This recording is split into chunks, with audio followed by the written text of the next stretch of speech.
Nah, ada hadis yang sering kita dengar, hadisnya ada di riwayat Imam Tirmizi, man syaghalahu zikri an mas'alati a'taituhu afdala ma u'ti as-sa'ilin. Siapa yang sibuk berzikir tidak sempat meminta, aku akan berikan dia apa yang lebih utama daripada orang yang meminta. Ini kelebihan.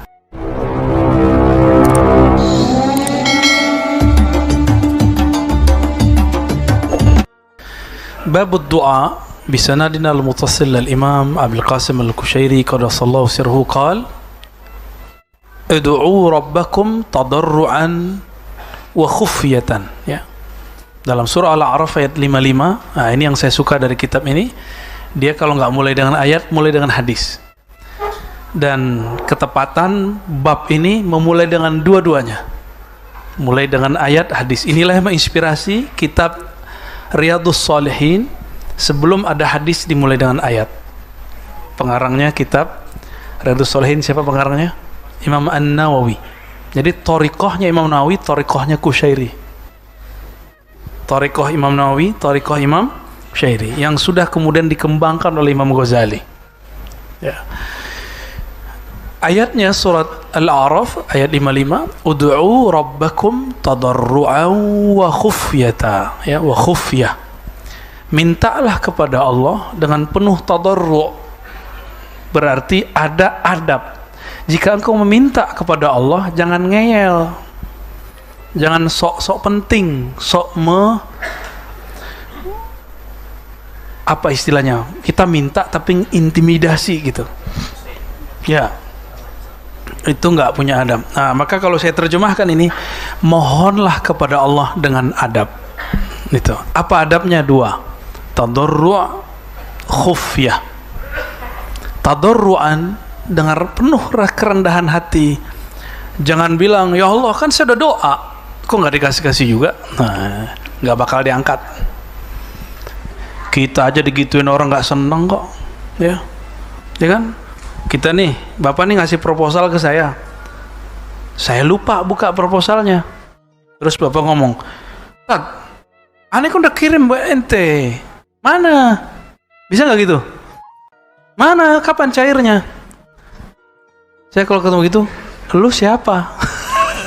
Bukan pakai aneh ente lagi, ya? Kamu siapa? Udah minta marah-marah lagi, intimidasi lagi. Yang boleh intimidasi yang punya, ya. Antum punya utang nih, boleh aneh ini. Oke. Itu yang disebut tadarru'. Dengan ini beda dengan tawadhu'. Tawadhu' kepada sesama makhluk. Kalau tadarru' menghinakan diri di hadapan Khalik. Tawadhu' merendahkan hati di hadapan makhluk. Ini beda.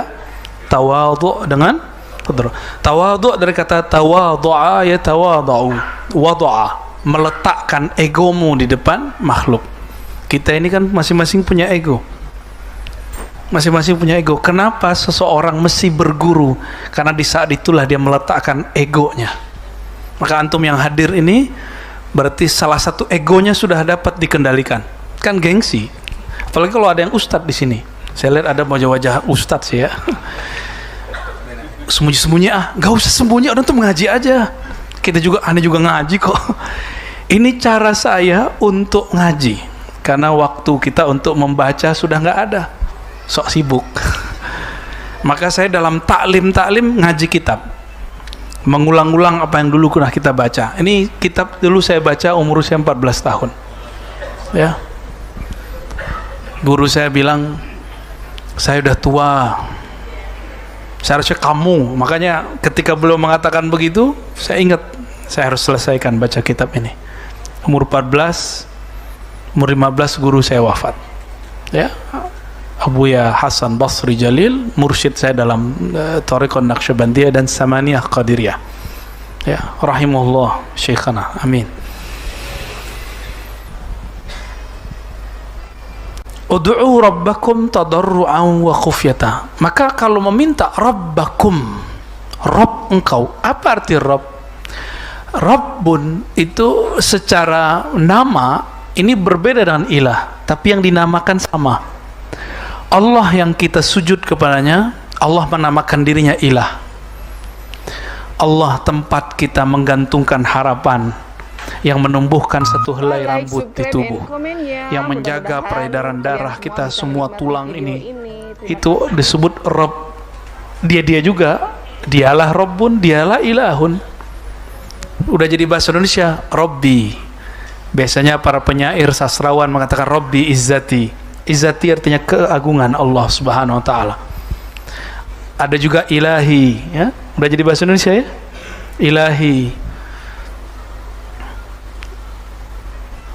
Beda lagi ya, elah itu beda lagi ya. Wa qala azza wa jalla wa qala rabbukum ud'uni astajib lakum. Surah Ghafir ayat 60. Allah berfirman, Tuhanmu berkata. Jadi saya sudah sampaikan di awal jauh-jauh hari, boleh menerjemahkan kata Rabb dan Ilah menjadi Tuhan, gak masalah. Saya jamin dunia akhirat antum selamat, ya. Ini jaminan ilmu bahasa. Jangan pakai emosi dalam menerjemah sesuatu, pakai ilmu. Karena kita nerjemah ke bahasa Arab, karena maka bertanyalah ke ahli bahasa Arab. Kalau kita menerjemah ke bahasa Indonesia, bertanyalah ke ahli bahasa Indonesia. Jangan buat-buat kamu sendiri, ya. Kata kawan, tidak boleh terjemahkan ilah menjadi Tuhan. Ya salam, itu kamus dari mana bro? Ya, orang Arab mau musyrik mau mukmin nyebut Tuhan itu ilah, ya. Kalau Tuhannya banyak, alihah, Tuhan-Tuhan. Gods-nya itu ada S-nya. Ini gak ada masalah. Cuma sok-sok ingin memurnikan akidah tapi nggak ngerti ilmu bahasa, ya.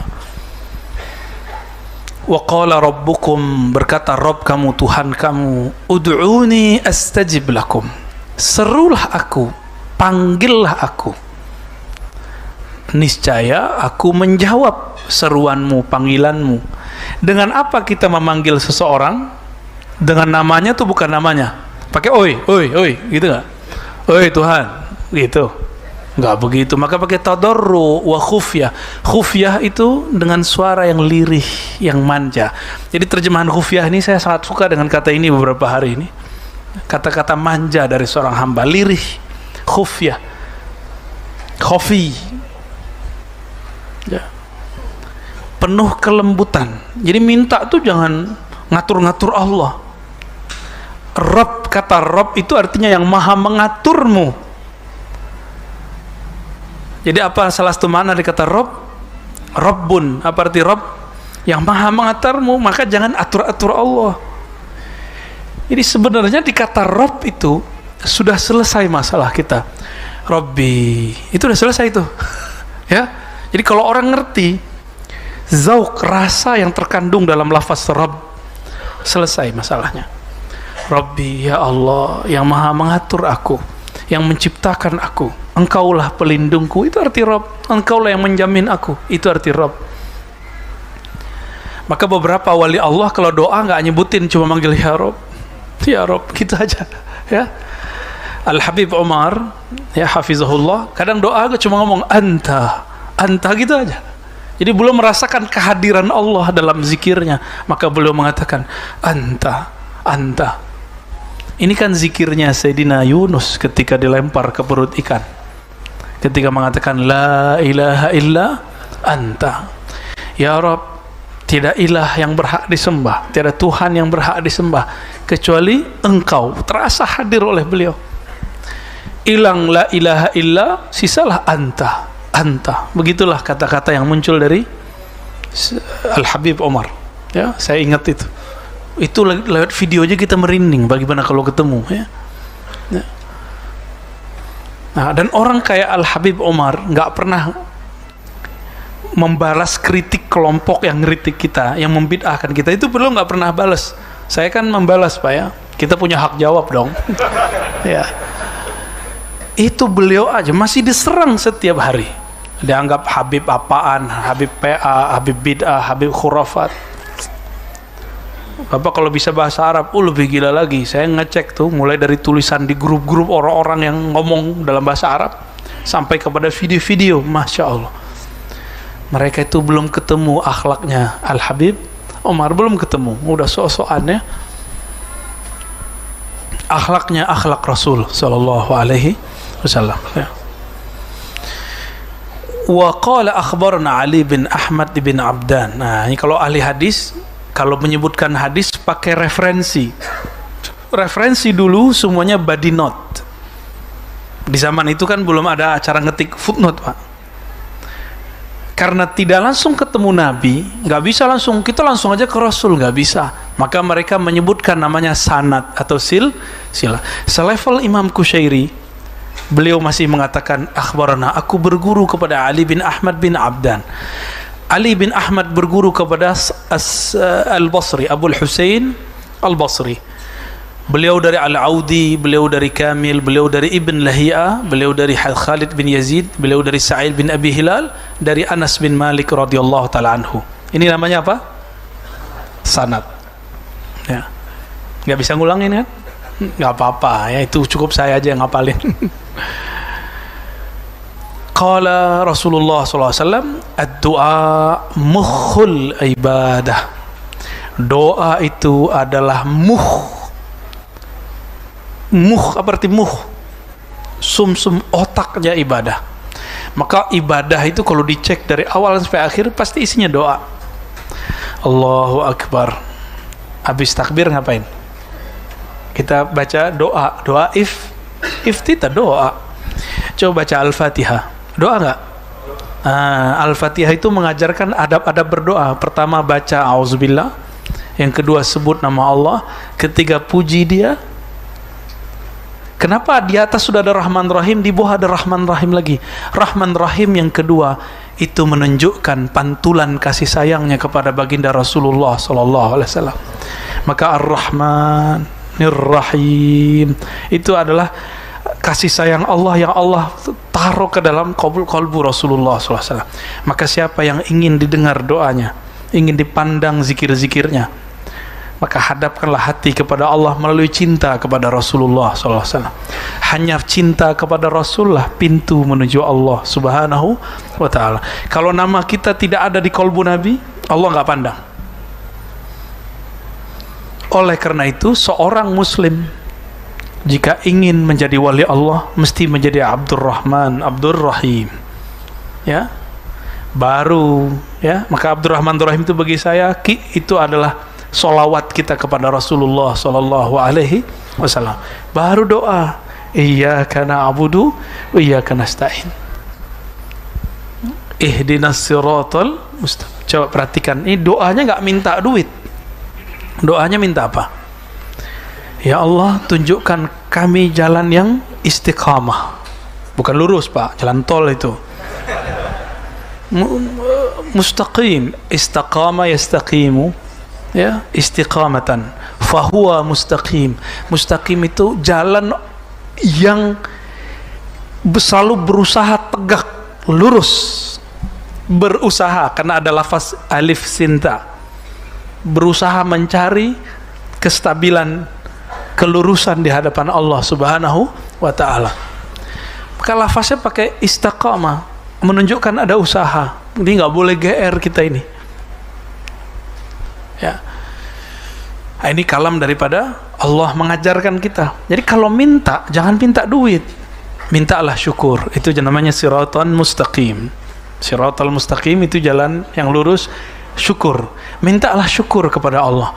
Antum gak usah minta zikir yang banyak, mintalah supaya dibantu berzikir.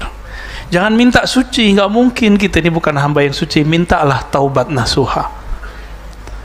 Jangan minta supaya jadi malaikat, wallahi tidak akan bisa. Antum kira aneh ustadz nih, aneh lebih banyak dosa dari antum, karena aneh tahu melakukan, antum nggak tahu, nggak apa-apa. Kayaknya ada yang lebih tahu dari aneh nih, dosanya lebih gede. Jadi jangan dikira orang-orang yang selama ini kita anggap orang suci, orang bersih, itu suci, enggak, dia sama kayak kita. Ya. Jadi kalau nanti kita menemukan kekurangan di orang-orang yang kita anggap guru, berarti dia benar seorang guru, dia bukan nabi. Kalau antum ketemu guru nggak pernah maksiat, nggak pernah salah, jangan-jangan dia bukan orang, tapi malaikat lagi menyerupain. Ada nggak orang begitu? Nggak ada. Ya. Ad-du'a mukhul ibadah. Doa itu inti dari semua ibadah. Ya. Doa dalam bahasa Arab diartikan menyeru. Menyeru mesti kepada sesuatu yang jelas ada, maka panggillah dia. Jadi doa itu memanggil, panggillah dia dengan namanya. Doa juga bisa diartikan berkoneksi. Jika kita hendak berkoneksi, menelpon seseorang, nomornya harus pas. Betul. Kita mau nelpon seseorang, kita nggak dikenal sama dia, dia angkat nggak? Paling dia bilang, siapa nih? Aku, matiin dia. Harus tawasul dulu. Saya muridnya si Anu, diminta untuk datang. Oh ya udah datang. Gitu Pak. Itu baru hukum manusia. Adab-adab kepada manusia itu diturunkan daripada adab-adab ketinggian kepada Allah Subhanahu wa ta'ala. Makanya disyariatkan tawasul di situ. Tawasul bukanlah meminta kepada makhluk. Tawasul itu beradab kepada Allah karena kita kenal Allah lewat makhluk. Itu bedanya ya. Ya Allah, kami ini muridnya Syekh Abdul Qadir Jilani, pengikut Syekh Abdul Qadir Jilani. Ya Allah, kami ini pengikut Syekh Naqsyabandi. Ya Allah, kami ini pencinta Ahmad Tijani. Ya Allah, ya Allah, ya Allah. Sebutkan itu. Ahmad Rifai, Idris Al-Idrisi, As-Sanusi, Burhami, Dusuki, sebut semuanya. Samani. Ya Allah, kami ini semua mencintai kekasih-kekasih Engkau. Allah lihat, ya, sahih-sahih yang diterima kita ya. Kalau nggak ngantri kita Pak, ya. Di akhir zaman ini sudah digabung semuanya kepada satu nama, Al-Imam Al-Mahdi. Ya. Jadi kalau doa kirim Fatihah untuk Al-Imam Al-Mahdi. Siapa tahu umur kita panjang kita bersamanya. Amin ya Rabbal. Sering-sering dari sekarang bangun komunikasi, baca Al-Fatihah supaya nanti beliau datang. Sekarang sudah ada. Ya, karena Dajjalnya sudah, menurut saya sudah zahir ya. Terus kita berkoneksilah dari sekarang, mulailah mengajak diri ini berbicara. Istafti qalbak, berkoneksilah dengan kolbumu. Ini kalam Nabi, hadis Imam Tirmidzi, hadisnya sahih. Hanya orang-orang yang berkomunikasi dengan dirinya bisa selamat di akhir zaman, karena nanti sudah nggak ada telepon. Terus antum mau ngomong sama orang pakai apa? Harus pakai kolbu. Kita di sini, dia di mana? Nanti kita kolbu, kita ngomong, tunggu saya di sana. Tunggu. Ya, ini ngajinya kita kan masih siang, masih sore nih ya. Nanti latihan ngaji tengah malam. Kenapa harus ngaji tengah malam? Itulah gerilya Rasulullah ketika beliau awal membangun Makkah, tapi gagal. Maka beliau mundur ke Madinah, mundur untuk maju. Kapan Rasulullah buka majelis? Orang udah tidur, kafir Quraisy tidur, baru bangun. Benar. Maka gerakan-gerakan akhir zaman akan dimulai dengan cara-cara seperti itu. Ya, gerakan-gerakan akhir zaman akan memulai zikirnya, kajiannya, latihan-latihan rohaninya dengan bangun di tengah malam. Bukan hanya zikiran kita nggak kuat Pak. Antum 15 menit sudah ngantuk-ngantuk, matanya merem, mulutnya kolmat kamit, pikirannya udah tidur. Tahu-tahu tasbihnya udah berapa aja kan, jatuh. Pengalaman tuh ya, bukan aneh yang ngomong ya. Wad du'a miftahul hajah. Kata Imam Al-Qushairi, doa itu pembuka hajat, kunci pembuka hajat. Wa huwa mustarwah wa asbah ashabil faqat. Doa itulah yang membuat orang-orang yang punya masalah dapat rehat. Ini penting sekali. Antum gak akan bisa rehat ngadu ke bos, gak akan bisa tenang ngadu kepada makhluk, kepada teman, gak akan tenang. Hanya dapat mengadukannya kepada Allah SWT. Mau urusan duit, urusan keluarga, urusan jodoh. Ikut nih komunitas biro jodoh, ya belum tentu juga, ya kan? Ikut kerjaan ini itu belum tentu. Dunia ini nggak menentu, karena dunia ini memang diciptakan Allah tidak menentu, fana. Jangan meminta kepastian dari dunia. Mintalah kepastian daripada Rabbud dunia, pemilik dunia. Wa malja'ul muttarrin, doa itu adalah tempat larinya orang-orang yang sedang kepepet. Nah, ilmu kepepet tuh.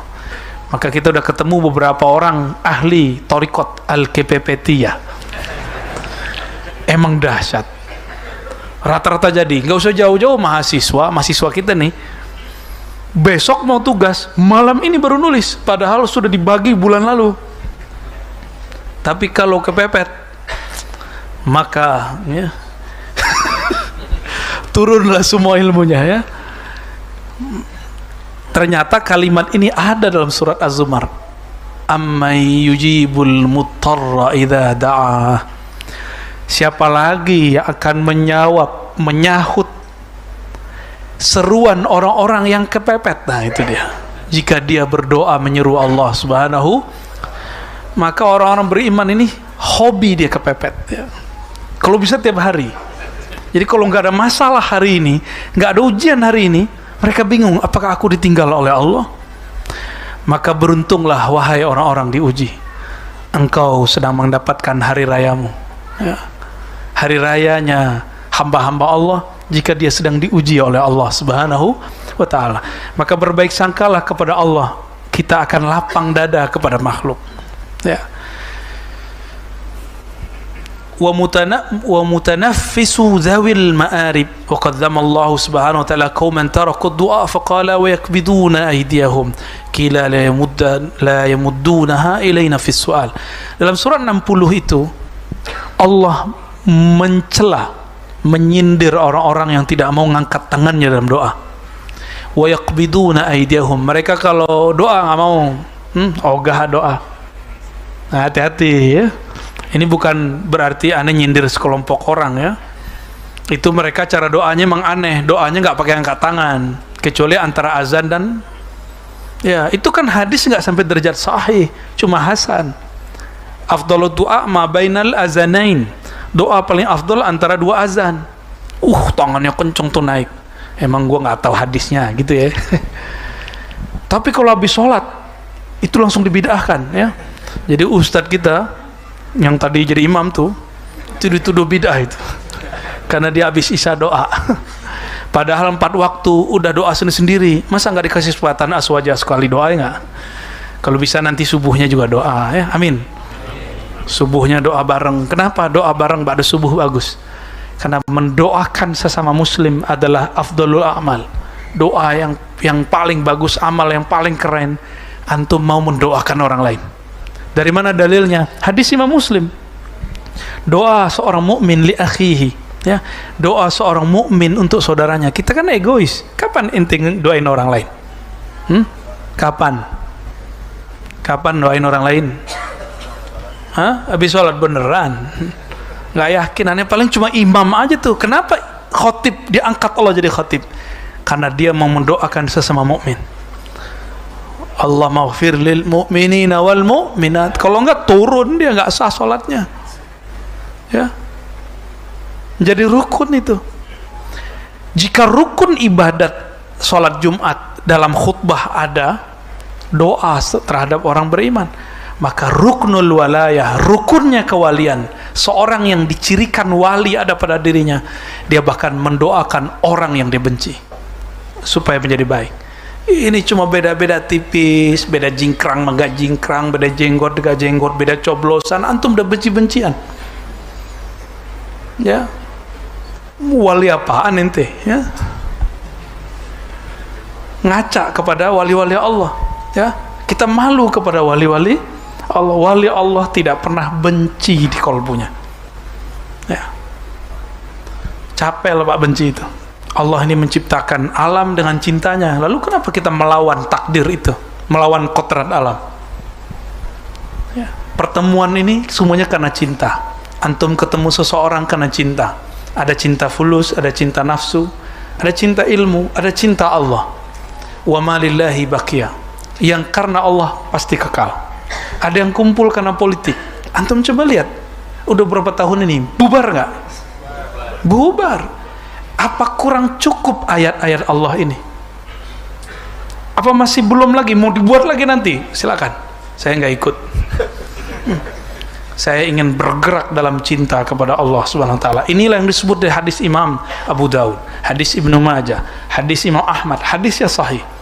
Nanti di akhirat akan muncul sekelompok orang, dia bergerak seperti halilintar, kilat. Orang-orang masih dihisap, dia cepat sekali nyampe langsung di ujung sirat. Lalu disebutkan di hadis itu, yaghbituhumul anbiya wasyuhada. Jangankan ente, nabi dan para syuhada aja bingung, iri positif. Ini siapa ini? Kok mereka bisa begitu? Nabi iri, kenapa? Umatnya tidak semuanya begitu. Itulah umat Nabi Muhammad SAW yang Nabi sebut ikhwan. Itu dia yang Nabi SAW katakan ketika ditanya oleh Allah, itu siapa ya Rabb? Allah menjawab, hum al-mutahabbuna biruhillah. Mereka saling mencintai dalam ruhnya Allah. Ruh itu artinya rahmat, hembusan kasih sayang Allah Subhanahu wa ta'ala. Bukan ya Allah cuma beda politik doang, ya, cuma beda jingkrang nggak jingkrang doang, ya salah, ya, cuma beda kunut nggak kunut doang, cuma beda Sayyidina nggak Sayyidina doang, cuma beda Asy'ariyah Salafi doang, ya. Kok cuma beda satu ahbab jamaah tabligh, satu bukan? Kenapa kemudian kita beda? Jangan-jangan di dalam kolbu ini banyak kamus kebencian, bukan kamus kasih sayang. Dan saya minta ampun kepada Allah jika saya menjadi asbab orang saling membenci, ya. Dan saya minta ampun kepada Allah jika ada yang dikritik malah kemudian tersinggung. Kita biasa dalam dunia ilmiah itu kritik mengkritik, malah kritik itu dirayakan di kampus-kampus dan di pesantren. Tapi oleh orang-orang yang mengkultuskan gurunya dan pendapat gurunya, mereka anti kritik. Kritik dia ngamuk, dia bawa Allah dan Rasulnya, bawa hari kiamat dan panitia surga neraka. Tersinggung lagi deh. Wa qala Sahal ibn Abdullah at-Tusturi, khalaqallahu ta'ala al-khalqa wa qala najuni fa in lam taf'alu fanzuru ilayya fa in lam taf'alu fasma'u minni fa in lam taf'alu fakunu bi babi fa in lam taf'alu fa anzilu hajatikum bi. Sahal bin Abdullah membacakan sebuah riwayat ketika Allah menciptakan makhluk semua, maka Allah mengatakan najuni, bermanja. Manja itu bahasa Arab, Pak. Naja, ya, ya, naja, tempat bermanja, bahasa Arabnya manja. La manja wala malja illa ilaik, kan ada riwayat begitu. Jadi bahasa Indonesia ini bukan cocok logi, ya. Ini asli. Ini tanda kalau kita ngutang sama habaib ini banyak. Ngutang sama orang Arab banyak, ya. Bermanja-manja, ya. Bermanja itu pengen dibebaskan, pengen diperhatikan.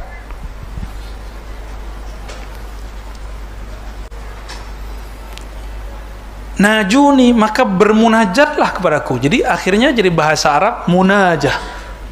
Mim itu disebut masdar mimi. Mim itu aslinya nggak ada, asal katanya najah. Maka ada nama orang najiyah, najah. Ya, kalau najah pakai h kecil artinya kesuksesan. Kalau najah pakai H besar artinya ini berbisik, ya. Najwa anaknya Prof Quraisy, ya. Tuh cuma beda gitu doang, antum udah benci sama Pak Quraisy kan? Coba lihat saudaranya Mbak Nana berjilbab, kenapa antum gak lihat dia? Beliau itu tidak memaksakan pemahamannya kepada anaknya. Kan kalau orang udah dewasa, udah haid, perempuan, dia punya hak kebebasan memilih pakai atau tidak, gitu, ya. Ya kan? Tuh, cuma masalah gitu doang udah benci sama ulama, kan lucu. Apakah antum kalau hidup nih Nabi Nuh, lalu ada Kan'an yang durhaka, antum kayak benci sama Nabi Nuh, ya? Apa tuh Nabi Nuh? Anaknya gak diurus sama dia, ya, jangan-jangan begitu tuh, ya. Nabi Lut, terantum benci sama dia, apa tuh Nabi Lut? Bini juga diurus sama dia, mau gitu? Janganlah begitu. pisahkan ulama dengan keluarganya, hargai ilmunya, ya. Itu dari TK sampai S3 dia ngaji hadis, Quran, tafsir, usul fikih. Saya punya perbedaan dengan beliau, tapi saya menghargai beliau karena ngajinya lebih lama dari saya. Itu angkatan guru dari gurunya saya. Guru saya punya guru, itu umurannya beliau tuh, ya. Berarti kalau sama aneh antum sama dia udah kakek apa tuh? Kakek buyut.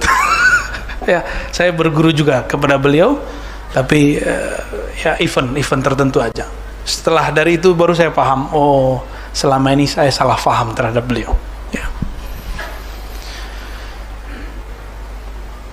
Wahai makhluk, bermunajatlah kepadaku. Jika engkau tidak melakukannya, maka pandanglah aku. Maksudnya pandanglah nikmatku. Jika engkau tidak sanggup melakukannya, maka dengarlah ayat-ayatku. Jika engkau tidak melakukan juga, fakunu bibabi, datanglah ke pintu-pintuku. Pintu-pintunya Allah apa? Wali-walinya, kekasih-kekasihnya. Bukan masjid, Pak. Masjid kalau nggak ada ulamanya disebut masjid nggak? Nggak ada, nggak menarik masjid kalau nggak ada ulamanya. Yang membuat masjid itu menarik dikunjungi karena ada guru di situ, ada imam di situ, ya. Jadi daya tariknya bukan sajadah yang bagus. Maka seorang pengurus jangan sibuk cuman membangun fisik, sibuklah membangun peradaban rohani dan intelektual. Insya Allah masjidnya akan ramai terus, ya. Karena orang-orang yang datang seperti antum ini bukan orang-orang yang cari makan malam toh, ya kan? Antum cari makan ruhani. Soalnya kan? Berarti antum datang ini bukan fisiknya yang datang itu adalah rohaninya. Itu yang datang, ya. Alhamdulillahirabbil, udah seneng aja. Jika engkau tidak melakukan itu juga, fa'anzilu hajatikum bi, maka serahkan saja hajatmu kepadaku. Saya bertawakal gitu. Kapan doa diijabah? Doaul hal. Kata Imam Sahal, kata Imam Abu Ali Ad-Daqqaq, aqrabu doa ilal ijabah doaul hal. Doa yang paling cepat diijabah Allah, doaul hal. Doa ketika rasa itu turun. Maka jangan berdoa kalau belum ada koneksi kolbu dengan Allah, ya. Jadi jangan salahkan saya, misalnya kalau di akhir pengajian kadang saya mimpin doa, kadang tidak. Itu tergantung halnya. Halnya nggak turun ya doa. Ya, gitu ya. Itu nggak bisa dibuat-buat, Pak. Dipejam-pejam mata. Gitu nggak bisa. Nggak bisa. Iya. Itu namanya dibuat-buat. Ada istilah bahasa Arabnya itu ya, tasonno. Itu nggak boleh. Tasonno itu dimakruhkan, ya. Lebay, dibuat-buat. Nah, ada hadis yang sering kita dengar, hadisnya ada di riwayat Imam Tirmizi. Man syaghalahu zikri an mas'alati a'taituhu afdala ma uti as-sa'ilin. Siapa yang sibuk berzikir tidak sempat meminta, aku akan berikan dia apa yang lebih utama pada orang yang meminta. Ini kelebihan kalau kita zikir. Itu baru zikir, Pak, belum orang-orang yang mengenal. Ini kalau diganti, man arafani, siapa yang kenal aku, siapa yang membicarakan tentang aku, sehingga lupa meminta kepadaku, apa aja hajatnya aku kasih. Sama nih kayak kita ketemu sama sahib wilayah, orang yang punya kampung, orang yang punya komplek, orang yang punya villa. Apa kata dia? Kamu mau villa mana aja pilih. Gitu gak? Nanti makan gak usah dipikirin, telepon langsung dikirim. Pernah punya teman begitu? Oh, saya punya teman, Pak, begitu. Maka gak berani sering-sering ke villanya. Takut malah nanti keenakan, ya, lupa diri nanti. Nah, ini ada satu kisah sebelum 10 menit lagi, kan 3:03 ya. Tapi nanti habis azan lanjut ya. Baik. Datang seorang perempuan kepada Al-Imam Junaid yang wafat 279 Hijriah, Imam Salaf, guru dari Imam Asy'ari, imam kita dalam akidah. Katanya di depan sudah dipasang ya, ahlu sunnah ya. Bagus ya, harus berani. Ya. Selamat buat pengurus ya. Ya dibenci-benci, dimarahin dikit bolehlah. Seorang mukmin yang wali enggak layak khaufuna laumata laim, tidak takut dicaci maki. Jalan terus ya. Bukan berarti dablek, bukan. Ini namanya percaya diri dengan ilmu yang Allah beri ya. Ada seorang perempuan datang kepada Imam Junaid. Jadi ternyata tradisi datangin guru untuk minta doa itu udah ada dari dulu. Antum jangan minta doa mana ya, minta doanya sama imam ya. Lebih mustajab lah, beliau hafiz Quran, hafalannya lancar, hafalan aneh gak lancar ya. Datang ke Imam Junaid, Imam Junaid diminta akan doa, wahai Abul Qasim, tolong doakan supaya anakku kembali.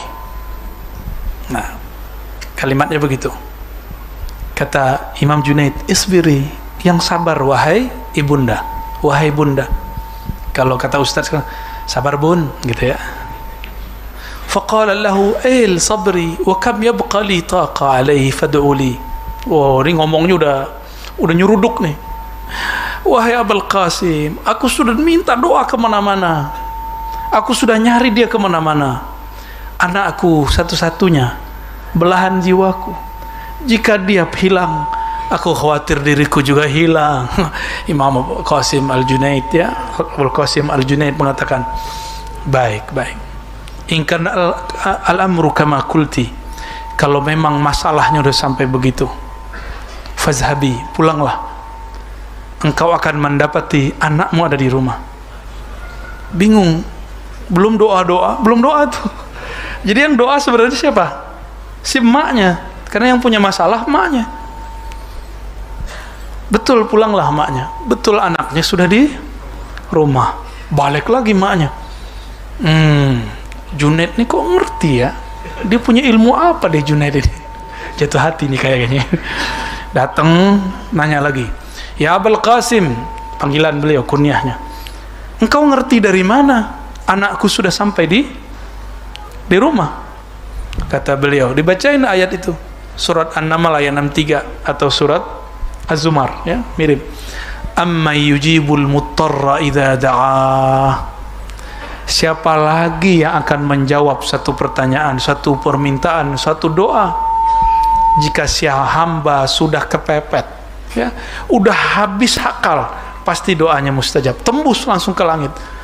Guru saya menyebut yang naik itu bukan ruh, namanya ruhan atau royahan ya. Itu naik ke langit. Itulah yang naik ketika ada orang dizolimi dan ketika orang kepepet. Saya pernah cerita, ada ibu-ibu juga, suaminya udah divonis oleh dokter bakal mati beberapa hari lagi. Dia mengatakan, ya Allah, Engkau maha tahu hambamu lemah, aku hambamu. Sujud dia, sholat duha 12 rakaat. Nangis, aku belum siap ditinggal ya Allah. Wah, manja-manja dia sama Allah ya. Bangun dari sujud, assalamualaikum, suaminya bilang, Dek, Neng, kamu ngapain kok nangis-nangis? Kira-kira gitu. Jadi orang kalau udah kepepet, Allah nggak tega. Jadi antum itu belum kepepet aja tuh ya. Udah kepepet, nggak tahu cara mintanya. Ya, panik, namanya stres. Inilah yang disebut tadi kalimatnya, doa itu adalah jalan satu-satunya orang-orang kepepet. Maka orang yang tidak mengerti doa, dia akan stres. Inilah rahasia doa, ini nggak disebutkan di kitab. Jadi ini rahasia min asrarid doa ya. Salah satu rahasia doa dapat membebaskan seseorang dari stres. Antum nih yang stres-stres nih, wajah-wajah stres kan ini, bekas-bekas pandemi. Karena nggak kurang doa aja. Mengeluh itu kepada Allah. Ya Allah, ujian apa lagi ya Allah? Kalau Engkau mengujiku, jadikan aku tulus ya Allah. Udah gitu aja. Jangan minta sabar, nggak kuat kita. Ya, jangan minta. Orang yang bisa sabar kalau dia ikhlas. Jadi jangan bilang Allahumma ja'alni minas sabirin, nggak kuat. Ya Allah, jadikan aku orang yang sabar. Antum nggak akan kuat. Sabar ada batasnya kan? Allah menyebut dirinya As-Sabur, yang maha penyabar. Tetap aja Allah ada membatasi. Dia tidak terbatas, tapi Allah membataskan itu. Disebut hukum. Allah memberi batas. Maka yang bisa merubah segala sesuatu adalah ketulusan, ikhlas dan ridho. Ya. Ini setiap hari ke depan kita akan banyak ujian. Coba tanamkan di hati, ya Allah, berikan aku ketulusan jadi hambamu.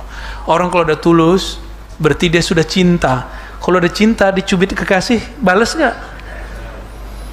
Ya, ditonjok sama anak kita plok, balas nggak? Nggak begitu orang sama kekasihnya. Jadi kalau ada orang tengkar sama pasangannya, terus dia memukul dan membalas pukulan. Jadi kalau yang ini sudah membalas, berarti cintanya sudah mulai berkurang. Ngata-ngatain, balas ngata-ngatain, itu kan pukulan juga. Berarti cinta sudah mulai berkurang. Harus ada yang ngalah, ya. Sudah harus ada yang ngalah. Kita yang orang waras ngalah. Orang kalau emosi, cintanya ketutup, emosinya hilang, cintanya muncul lagi. Maka berbaik sangkalah kepada pasangan yang sedang emosi, ya. Teman lagi emosi, kita mikir ini kenapa gitu ya. Kita tahan-tahan diri, ya. Selesai masalah akan kembali. Kembali apa? Kembali mumet.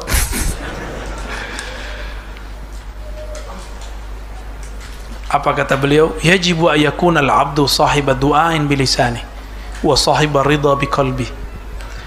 Semestinya seorang hamba Allah, lisannya sibuk menyebut nama Allah, batinnya sibuk untuk meridhai ketentuan Allah. Jadi jangan atur-atur Allah. Ini tips biar antum hidup bahagia, ya.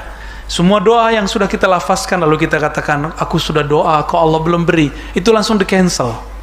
Yang tadi mau naik udah nyampe di langit pertama jatuh lagi, ya, karena tawasulnya kurang, sholawatnya kurang, itu nggak naik-naik tuh. Perasaannya lama, lalu kita ngomong saya udah doa kok nggak dikasih-kasih, ya. Emang Allah perlu apa dengan kita untuk menjawab doa kita? Kan nggak perlu. Kita ini akan menjawab seruan seseorang karena kita nggak dia penting, benar nggak? Contoh, nih mohon maaf, udah pulang kantor atau lagi libur, tiba-tiba bos ngundang, datang kan? Karena antum punya kepentingan dengan si bos, takut dipecat, takut tunjangan dan proyek tidak dibagi-bagi. Lalu ada orang bertanya, kapankah doa mustajab? Saya mau tanya, doa di sini, doa di Mekah, Tuhannya sama nggak? Terus kenapa antum kalau doa itu mesti ke Mekah dulu? Ini kalau udah pandemi gini nggak mustajab dong doanya. Gimana? Pertanyaan begitu bikin sadar nggak? Tuhan di sini, Tuhan di Madinah, Tuhan di Al-Quds, Tuhan di kuburan, Tuhan di mana aja sama. Allah Subhanahu wa ta'ala. Maka seharusnya rasa kita meminta di mana saja itu sama. Seharusnya. Itu yang disebut arif billah, orang yang kenal Allah. Karena kita ini tidak semuanya betul-betul mengenalnya, maka perlu kondisi. Tadi kepepet, ya. Intinya doa mustajab kalau orang kepepet. Nah, kepepet ini ada cara-caranya. Ada yang pakai zamani, ada yang makani. Pakai saat lagi susah, lagi banyak masalah, lagi pandemi awal-awal. Sekarang kan udah jarang lagi orang doa yang kayak dulu. Ya, doa-doa kayak jerit-jerit kayak dulu tuh udah jarang. Udah jarang sekarang. Dan antum coba tanya, ada beberapa orang yang menjerit kepada Allah, tiba-tiba di depan rumahnya ada sesuatu. Ada, tiba-tiba. Sekarang kan ajaib. Dulu kalau Malik bin Dinar bercerita, dia bersalawat kepada Rasulullah, lalu Rasulullah mengatakan, lihatlah di bawah dipanmu, di bawah kasurmu ada dinar. Benar ada dinar. Itu bahasa, menurut saya itu bahasa majazi. Bisa juga hakiki. Dulu kan belum ada ATM, ya kan? Benar nggak? Kalau sekarang tiba-tiba di ATM antum ada duit gitu, ya. Itu ngepepet ya. Jangan mabi ngepet ya. Jadi doa itu akan naik diangkat apabila qalbuhu hadirun ma'allah, qalbunya merasakan kehadiran Allah. Orang-orang itu butuh kadang-kadang stimulus dulu supaya dia merasakan kehadiran Allah Subhanahu wa ta'ala. Perlu ketemu guru dulu, perlu punya masalah dulu. Kalau begitu antum punya masalah aja tiap hari, ya, biar doa terus tiap hari, mustajab. Kalau orang kenal Allah, bagi dia sama, ada masalah nggak ada masalah, dia memintanya sama. Datang kepada Allah, tidak nunggu ada masalah. Ini ada kita punya teman nih, dia hanya datang kalau lagi butuh. Kira-kira kalau besok-besok dia datang lagi, antum bukain pintu nggak? Kalau dia nelpon lagi, diangkat nggak teleponnya? Kayaknya blok ya tuh. Ente kayaknya suka ngeblok ya. Kejujuran. Ini ada kisah panjang sebenarnya yang nanti kita ceritakan di waktu yang lain. Tapi saya ambil kisah yang pendek. Imam Sahal bin Abdullah At-Tustari didatangi oleh Ya'qub ibn Laits. Tapi sebelum datang, Ya'qub bin Laits ini datang kepada seorang wali atau seorang yang soleh. Dia ternyata punya penyakit yang gak sembuh-sembuh. Minta doa ke ulama mana aja, cuma ada satu yang ngomongnya pedas. Di kampungmu kan ada wali, kok gak minta ke dia? Ditanya, siapa wali di kampung saya? Sahal At-Tustari. Maka datanglah dia ke sana. Sampai ke Imam Sahal. Imam Sahal bilang, wahai Tuan Raja, bagaimana mungkin doamu mustajab? Bagaimana doaku diterima oleh Allah, sedangkan di penjaramu masih banyak orang-orang yang tidak bersalah engkau masukkan. Di pasar banyak orang-orang yang tidak mesti bayar pajak, harus bayar pajak. Dia dizolimi oleh preman-preman. Kira-kira begitu kalau dibahasakan. Bagaimana doamu diangkat, sedangkan kau membiarkan kezaliman di sekitarmu. Akhirnya beliau setiap hari mempercepat persidangan dan membebaskan orang dari semua tuntutan, terutama yang dizolimi ini. Barulah beberapa hari penyakitnya hilang. Ternyata di antara yang dizoliminya berdoa, ya Allah, saya dizolimi oleh Tuan Raja, tolong aku serahkan nasibnya kepadamu. Kalau udah begitu doa gawat, Pak.